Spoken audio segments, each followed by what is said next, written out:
Welcome to CosmoFactory, a podcast by Cosmoprof Worldwide Bologna, where we explore the entire cosmetics, personal care, and fragrance industry supply chain. I'm your host, Deanna Utrusky, and here at CosmoFactory, we look beyond the trends to discover the ideas, initiatives, and innovations that are truly advancing beauty. Let's get started. This episode is about solving for supply chain disruption.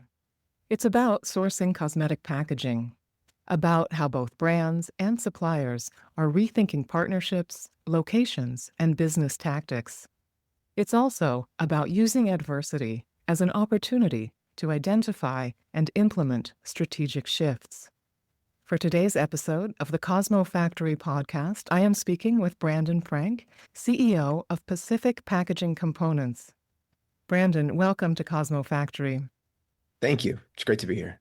Yeah, you're welcome. I'm happy to be speaking with you today.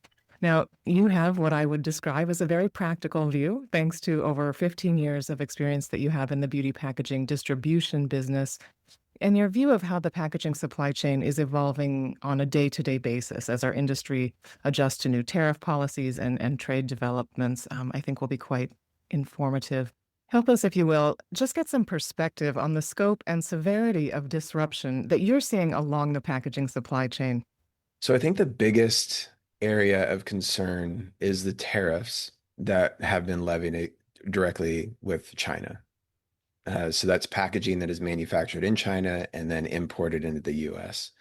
US businesses are bearing the brunt of those costs. Tariffs are a tax on businesses here in the US. So all of those goods that have been coming over have seen significant price increases that were unexpected by both the packaging companies that were bringing them in and or the brands that are using those packaging items. And so what we're seeing is just a lot of uncertainty, a lot of chaos, a lot of concern about what the future will hold, and a real lack of kind of the ability to plan effectively on what the future is going to hold. No, that makes sense. Uncertainty is not a friend of business for sure. It is not. Can you say how this disruption may be impacting different materials, plastic, glass, metal, paper, board, anything else? Like, are there remarkable differences from what we have typically sourced from China as an industry, or? No, there isn't. And that's been one of the things that has been just incredibly unique in this tariff situation is it's not by sector or material. It's just a blanket tariff across the board for nearly all goods that are coming in. And so one, it makes it simple to know what the tariffs are going to be for each one. Although I would recommend that everyone research the codes that are being used to importing and checking those. There's lots of really good tools online for that. But yeah, it's really just been across the board. And it's not just China. Obviously, there's tariffs being levied against every other, almost every other country in the world for packaging items. And so it's kind of been this moving target of, okay, well, let's go source packaging in another part of the world. And then the tariff goes up over there. And then maybe it goes down in China. Just as of the recording today, it's August 12th today. But just a 90-day extension was just kind of announced today on the tariffs from China, which we're going to go back up to the levels of 145, 155%, which was just incredibly high for every single beauty brand that was bringing packaging in. Yeah, so we know that beauty makers are now working with suppliers in new locations, and that suppliers are opening facilities or making acquisitions, even new partnerships in new locations too. Just as an example, the California-based company Alder Packaging recently announced a new partnership with Cimex. Cimex has facilities in Colombia, where they manufacture things like mascara wands, lip gloss tubes, fragrance caps, nail polish bottles, a range of packaging for our industry. And in her remarks to the press, Sarah Haffey, the COO of Alder Packaging, called attention to the advantages of having regional suppliers in what she calls today's complex sourcing environment. And she also pointed out what she's seeing from clients in that they're really proactively working to build, and I'm quoting again from her, build flexible supply chains with a mix of South American, US, Chinese, and EU manufacturing options, close quote there. But I know that's just one anecdote, and this is, a remarkably large and complex industry. Can you say more about what's happening geographically? Where are the moves happening in terms of places, regions, countries? What do you see? Yeah, well, I think, you know, in the very beginning, I think the push was to encourage U.S. manufacturing, right? And that was kind of one of the main reasons why the tariffs were put in place in the first place. And the challenge with that is, one, we don't know if the tariffs are going to stay long term. So investment in U.S. manufacturing is risky at best, I think, uh, because obviously if the tariffs go away next year, then all of the investment that was. So that being said, there is still significant investment in new manufacturing facilities in the U.S. A lot of those are either funded by Chinese companies coming in and creating either warehouses or full-on, plastic production, facilities. And so there is that happening. So it's kind of a cautious investment kind of vehicle, I think, in U.S. manufacturing. But that transition is going to take a long time. It's not going to happen overnight. So in the short term, I would say in the next 5 years, the kind of emphasis has been on looking in other parts of the world. So Southeast Asia was kind of the easiest switch going from China to Southeast Asia. I'd also add Taiwan and South Korea as other kind of hotspots for beauty packaging in Asia. India's come on the scene as a really low price leader for a number of different packaging formats and types, including glass and dispensers. We have phenomenal partnerships in that part of the world. And then I think the other area, and we've had a lot of success in Colombia as well. Uh, and I think just strategically where it's located, the amount of investment, the infrastructure there in terms of South America, it is probably best positioned to take advantage of kind of the disruption that's happening. But overall, what we've seen is that wherever those kind of, whatever the type of packaging, you have to start with the type of packaging first. And then what are the manufacturers around the world that can achieve kind of all of the needs that the brand has at that time and the specs for the packaging. So that qualification process needs to happen. And then from there, the brands, I think, kind of select which ones are going to be the right fit for them. And we're intimately involved in that process as well. Yeah, and I'm not sure if this is the same question, and, or if there is something different happening here. You mentioned companies, from China as an example, investing in facilities in the United States or warehousing even. I'm wondering about sort of parts of the manufacturing process, right? Are you seeing companies relocate their technology in terms of, shipping equipment or tooling and molds, to a new location? I don't know how that's really different from opening a full facility, but I feel like there's a nuance here. So yes, there's full investments happening to where all the manufacturing facilities are being opened, and then there are kind of these other avenues that companies can kind of pursue that aren't as risky. So that would mean moving machinery, moving molds, so that if things change quickly, then they're much more agile to be able to move back or move somewhere else to where the tariffs could be maybe significantly lower. Okay. Okay. And so here we are. I'm wondering now, does every brand need to reconfigure their packaging supply chain? Or maybe the question to answer is, how would a brand know that that's the choice they need to make right now? What we're spending a lot of time doing is any time a brand is making and shipping packaging from China, then it's worthy of kind of looking at what other options are out there, especially for hero SKUs where brands really rely on the movement of those items, maybe significant contractual agreements with retailers cannot be disrupted. Those situations, I would say, are probably the highest priority.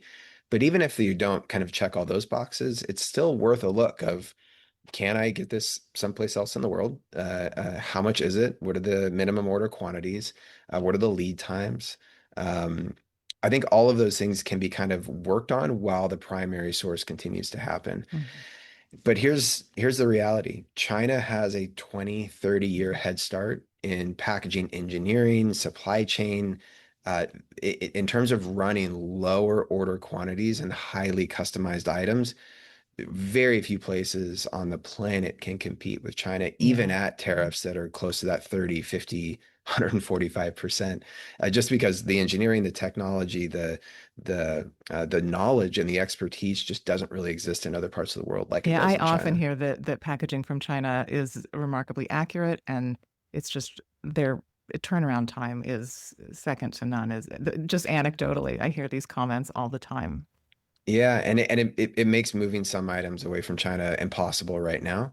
But there's still a significant amount of packaging formats that could come from other parts of the world. Yeah. So once a brand has decided or recognized they want to make this change, what are some of the steps involved? You mentioned maybe a couple there, but tell us the steps involved, and I guess it might be helpful too to highlight ones that people might be inclined to leave out here as we're making changes a little more quickly than we might otherwise. Yeah, so I think the first step is for brands to realize that this is kind of the new normal. Things are not going to all become harmonious again tomorrow. So things are going to stay chaotic. So I think the first question is evaluating your current packaging and saying, okay, do we stay with this complex packaging design that I can only get in China or that makes it really difficult to move to other parts of the world? Or is now a really good time to look at a packaging rebrand where we can simplify the packaging that will make it easier to source in other parts of the world? So that's more of an internal kind of conversation, right? Once I think that question is figured out, then I think going externally to a packaging company like Pacific Packaging, or to the current supply chain that you have within your brand network, and just try to take the current specs that you're kind of looking for, and then just start asking those questions of, you know, can this be made somewhere else? What are the minimum order quantities? What are the price breaks for these tiers based on the brand's kind of annual expected quantities? um, the decoration capabilities, lead times, if custom molds need to be built, like what's going to be the process for that. Um, and then in terms of packaging format, so it's probably the easiest to move in other parts of the world or anything in the secondary, tertiary category. So paperboard, corrugate boxes, ambassador kits, things like that. Very easy to move to other parts of the world, including here in the US. The next simplest would be plastic bottles, PET, polyethylene, polypropylene, bottles and jars. There's kind of a ready supply of manufacturing options there. Glass is a little bit more difficult, but there's still really good options that are kind of that are there outside of Asia. That's where it gets a little bit tricky. There's a couple in Central and South America, but their minimum order quantities are closer to 50,000 rather than 5 or 10. And then India does have some really good glass manufacturing as well, but again, the minimum order quantities are going to be pretty high. Uh, Color cosmetics are still really tough. China's got a kind of lock on that area. There is some good options in Taiwan and kind of outside of mainland China, but almost all of it is in Asia. Once we come out of Asia, in Europe and other parts, the cost just becomes kind of cost prohibitive to making those switches, at least based on our network. Mhm. And then dispensers. I would say that dispensing is quickly moving away from China. There are really good options in India. I just did a post on LinkedIn about this. And India's really wanted to compete for this business right now. And then I think US capabilities for these kind of items are also increasing as well. But here in the US, because of the tariffs, demand has went up. So the lead times are astronomical right now compared to other factories around the world. Yeah, no, I certainly don't follow packaging as carefully as you do, but I have noticed at trade shows that I've been going to, Indian suppliers showing caps, closers, dispensers. It's much more prominent than it has been in the past. So that's interesting Yeah. to hear you sort of validate that observation. How long does it take reasonably for a brand to transition their supply chain, and what happens in the between, in the interim? Yeah, so definitely start working in parallel. So I think that takes a little bit of the stress off, right? Because you can continue to order your packaging from your primary supplier as you work on that secondary option. But it also depends. So for simple, kind of standard secondary packaging is really easy because you already have all the things in terms of die lines and spec sheets and all that. So generally the rule of thumb is the higher degree of customization that's happened with that packaging, the more time it's going to take to be able to move it over. So if we start from most complex custom mold, obviously a new mold is going to have to be built, tested, confirmed, all of that includes drawings, 3D models, then the decoration piece. So making sure that the decoration is going to be correct on that item, going through that testing process, creating a range board, light to dark, making sure that those things are really dialed in. Once that's confirmed, then you're really ready to go to production. And usually with molds, you start with a single unit cavity production mold, or not a production mold, but kind of a sample mold to be able to get the form correct. So there's all these like steps, and each one of those steps can be hung up with issues or changes or all sorts of kind of delays. And that's where companies like ours can really help kind of take that timeline and shrink it down because we can consolidate it, make it much more efficient, improve the communication between all the different members of that packaging value chain that are needed to be involved, from the designers to the fillers to everyone else. Mhm. So generally I would say that if it's complex and molds, I would give yourself at least 6 months to make that transition. 6 to 12 months. 12 months, you're giving yourself plenty of time. No one's going to lose any hair or or go gray. But Yeah. anything less than 6 months would be pretty tough for anything complex. Again, a few weeks in secondary packaging, you can usually figure out another option. Yeah. Hearing you talk about this makes me think a little bit about folks who source natural ingredients from maybe an agricultural setting or even a wild harvesting setting. It's very common for brands like this or even manufacturers who use that particular type of ingredients to have multiple sources and often in Yeah. multiple regions. If it needs to be equatorial, but some other equatorial region or something. I guess just to clarify, it's not common for folks to have multiple packaging suppliers historically. Is that what I'm hearing you say? Yeah, historically it's been relatively singular. Yeah. That you kind of design packaging with one place and you move forward with it. Yeah. But yeah, this kind of, again, this uncertain environment has caused everyone to kind of take a look at things like, okay, well, how else can we figure this out? Yeah. So are there then hidden advantages? Is you mentioned the word agility earlier. Is beauty packaging becoming more agile? Or are there some other ways that this is shifting our supply chain? Yeah, I mean, I don't, I don't think, I still think it's a little too early to tell like what the long-term implications of the packaging kind of supply chain are going to look like if US kind of manufacturing is going to continue to become more robust and we're going to continue to buy more things here. Is Mexico going to become an industry leader in this part of the world? Is Colombia? Yeah, I think there's a lot of questions on where it's going to happen there. And then what role will China play?